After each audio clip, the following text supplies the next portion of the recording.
On a sunny Saturday afternoon in spring in Scotland's capital, pro-European Union demonstrators made their presence known in a city which had one of the strongest votes anywhere within the UK to remain. People in Edinburgh joined their comrades in cities such as London and Rome to assert their support for the EU on the 60th anniversary of the signing of the Treaty of Rome.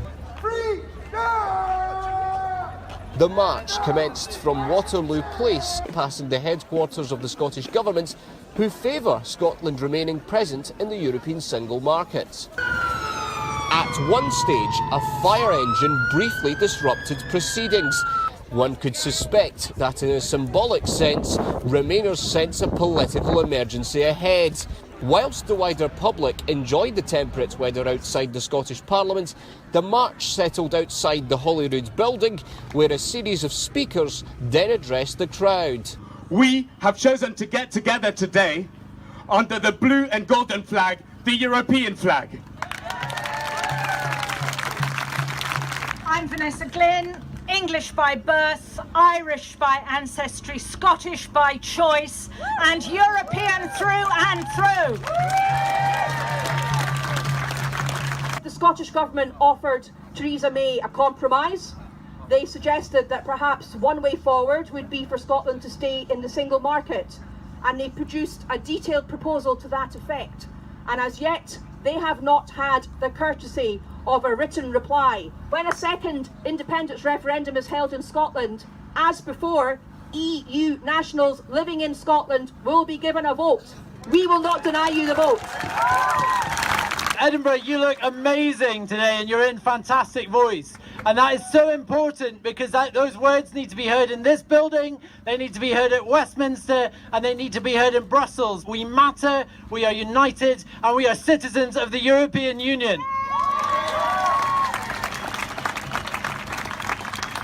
For the price of a latte, each week we get the ability to live where we want, work where we want, retire where we want, and I know that every one of you wants to retain all of those rights, and we will do exactly that. What did participants of the march make of the afternoon? I think today is all about solidarity. It's a beautiful day in Edinburgh, and it's a real shame to contrast with the bleak political kind of environment when it comes to not being able to give any assurances to our European brothers and sisters to be able to stay, and obviously things in Scotland are a wee bit different. I just feel really passionately that my children feel European. I definitely feel that sense of self and identity, and I want to share that with others. There could have been real unpleasant anger expressed, but there isn't. It's a proper constitutional discussion we're having about Brexit, and this was a very heartening, positive gathering. Article 50 will be triggered within days by the UK government. Remain might have won in Scotland last June, but over 1 million voters in Scotland backed leaving the EU.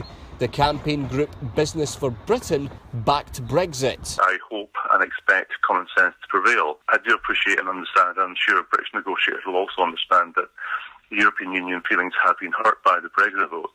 Most of them have been shocked, most have been upset. Like any other loss, it's something they will have to work through in their own way. And hopefully, beyond that point, common sense will prevail in negotiations with Britain and the European Union negotiators. Pro-EU demonstrators expressed an unambiguous defiance against Brexit this afternoon. Not all of them were pro-independence, but Scotland does face, potentially, a second independence referendum. Will it decide to go it alone this time if given the vote? And if it does decide to go it alone, can it initiate and sustain a future relationship with the European Union? Only time will tell. Anas.scot in Edinburgh.